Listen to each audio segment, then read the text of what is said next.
台语字真趣味，乡亲啊，饲柳，台语安尼写饲柳。华语的按钮，台语讲饲柳，饲柳的饲嘛使念字柳，像讲饲电铃，二电铃，甲开关饲落去，甲开关移落去，一阵人饲我来，一阵人移我来。回头继续讲饲柳按钮。高铁离每一站的车厢，拢有设紧急饲柳，有规定，都要拄到突发的意外，才会当来使用。啊，讲有乘客因为坐过站，竟然想要饲这个紧急的饲柳，互列车停落来。加在伊最后无饲，讲若真正甲人饲落去，恐惊会罚款100万。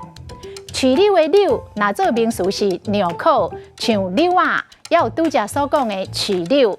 若做动词是扣上扣子，像讲溜衫、溜柳啊。你咧溜衫实在真老错，只3柳的柳啊尔，你嘛有法度安尼顶柳吊下柳。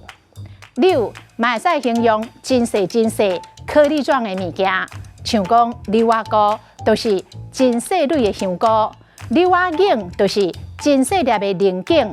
啊，讲柳仔茎的菱茎核真大粒。啊，肉真少，食起来水水，但是真香，真有菱茎味。今仔日的台语字饲柳、二柳，实在真趣味。